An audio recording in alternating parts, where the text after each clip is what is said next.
रेहाना और रवि की शादी के बाद रवि के पास कुछ नहीं था।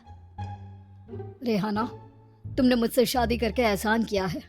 मुझसे ज्यादा तो तुम कमाती हो। अरे तो क्या हुआ, एक दिन आएगा रवि कि तुम खूब पैसा कमाओगे। मुझे तुम पर पूरा विश्वास है। रवि और रेहाना खुद को स्टैंड करने के लिए पूरी मेहनत करते। रेहाना, मैं नौकरी नहीं करना चाहता हूँ। तो कोई बात नहीं, मैं नौकरी करके घर चलाती हूँ, तुम बिजनेस सेट करने की कोशिश करो। एक दिन। रेहाना, तुम जानती हो, मैंने जो विज्ञापन बनाने वाली कंपनी खोली थी ना, उसे बड़ी ब्रांड का ऑफर आया है। अब हम लोगों के दिन प्यारे न्यारे हो गए हैं। मैं जानती थी रवि कि एक दिन तुम सेटल हो जाओगे। रवि का काम अच्छा चल जाता है। एक दिन वो रेहाना से कहता है, रेहाना, अब हम लोगों का बच्चा भी हो गया है। बहुत छोटा है वो, उसका ख्याल कैसे रखेंगे हम? कैसे क्या, मैं गांव से माँ को लेकर आ जाती हूँ। नौकरी से हाफ डे ले लिया करूंगी। अभी तो वो छोटा है, स्कूल जाने तक मैं मैनेज कर लूंगी।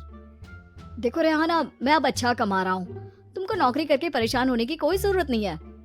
अरे कैसी बात कर रहे हैं, मैं अपनी लगी लगाई नौकरी कैसे छोड़ दूं? और मैंने तो सुना है हम लोगों को कुछ ही महीनों में सरकारी नौकरी मिल जाएगी।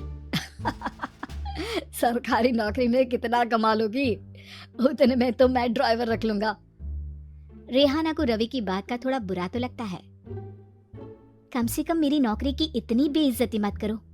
भूल गए, इसी नौकरी के बदौलत तुमने अपना बिजनेस खड़ा किया है। अरे वो तो मैं किसी के भरोसे भी कर लेता। देखो, अपने बच्चे को संभालो, घर का काम करो। अब बाहर जाती तुम अच्छी नहीं लगती हो। रेहाना रवि के कहने पर नौकरी तो छोड़ देती है, लेकिन अब बड़े से घर में उसकी कीमत किसी नौकर से कम नहीं होती। एक दिन रवि का दोस्त आता है। भाभी, हम लोग तो आपको तब से जानते हैं जब से आप लोग शादी होकर इस शहर में आए थे। आपकी बदौलत ही सारा बिजनेस खड़ा हुआ है। ये किस्मत तो आप ही की है भाभी। हाँ हाँ भाई, हमारी मेहनत तो कुछ है ही नहीं। अरे होगी, लेकिन भाभी की किस्मत के आगे कुछ नहीं। दोस्त वहाँ से चला जाता है, लेकिन रवि का गुस्सा 7वें आसमान में होता है। देखा कैसे बोल रहा था? अरे बिल्कुल अच्छा आदमी नहीं है ये।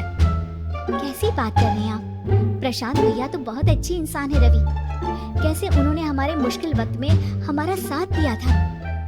अरे था पैसा तो साथ दिया, नहीं तो कौन पूछता है? रवि का व्यापार पैसा आते ही अलग हो गया। वो बंदे को बंदा नहीं समझता। घमंड से घिरे रवि ने तो एक दिन हद ही कर दी। रेहाना, मैं अब तुम्हारे साथ नहीं रह सकता हूँ। क्या क्या बकवास कर रहे हो रवि? क्या कहना चाहते हो? और क्यों नहीं रह सकते तुम मेरे साथ? देखो, मुझे कोई और पसंद है और उसने साथ रहने पर बस यही शर्त रखी है कि मुझे तुम्हें तलाक देना होगा। रेहाना, जो कि एक स्वावलंबी महिला थी, उसने बिना देर किए रवि को कह दिया, कोई इश्यू नहीं, मुझे पैकिंग में 4 दिन का वक्त लगेगा, लेकिन तब तक मैं तुम्हारे साथ नहीं रहूंगी। 4 दिन के लिए तुम कहीं और शिफ्ट हो जाओ, मैं घर से निकलूंगी तो बता दूंगी। रवि घर छोड़कर चला जाता है। रेहाना को दुख होता है, वो रोती है, लेकिन व्यवहार से स्ट्रॉन्ग रेहाना को पति के वापस आने का और उसे सबक सिखाने का पूरा भरोसा था। फिर एक दिन, अरे शुशिका, कब शादी करोगे तुम मुझसे? यार, मैंने तो सोचा था तुम शादी से पहले मुझे विदेश लेकर जाओगे, महंगी कार दिलाओगे। अरे सब दिला दूंगा, लेकिन पहले मुझसे शादी तो कर लो। हाँ हाँ, क्यों नहीं। मैं कुछ दिनों के लिए अपने मम्मी पापा के पास जा रही हूँ और लोगों से अपनी शादी की बात करूंगी। अरे शुशिका, कैसे रहूंगा मैं तुम्हारे बिना? अब तो शादी ही होने वाली है हम लोगों की। शुशिका रवि को छोड़कर चली जाती है। रवि घर आता है, जहाँ रेहाना को ना पाकर उसे सब अजीब लगता है। घर तो रेहाना के बिना कुछ नहीं है, बच्चे की याद भी आ रही है। चलो एक वीडियो कॉल कर लेता हूँ।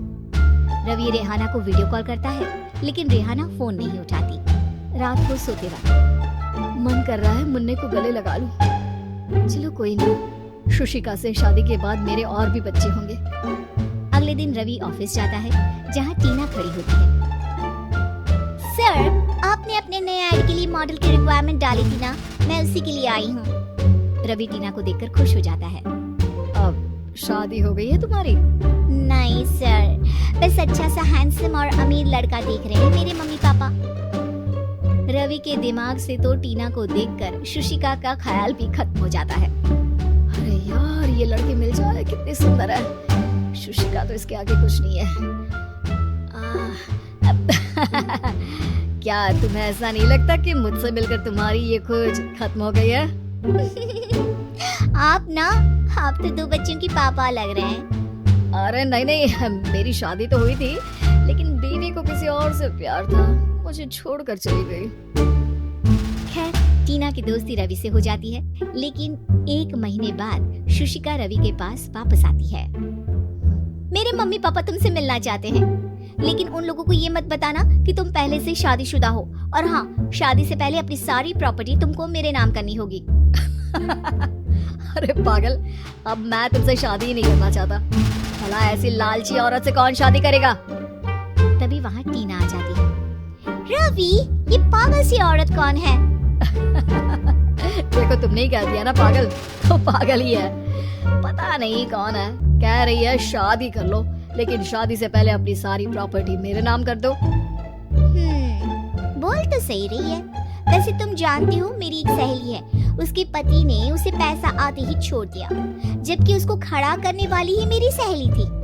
और मुझे भी भरोसा नहीं है, अगर मैं भी तुमसे शादी करूंगी तो तभी जब तुम मेरे नाम अपनी सारी प्रॉपर्टी कर दोगी। अरे हाँ, क्यों नहीं, बिल्कुल कर दूंगा।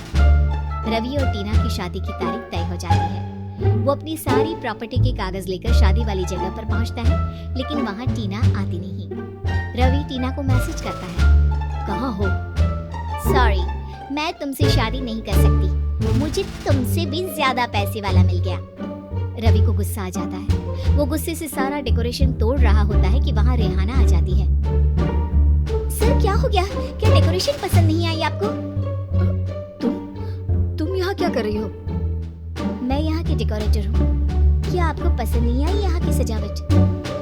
रवि दौड़कर रेहाना के गले लग जाता है। मुझे माफ कर दो रेहाना। रवि रेहाना के गले लग जाता है और रेहाना टीना को थैंक्स का मैसेज करती है।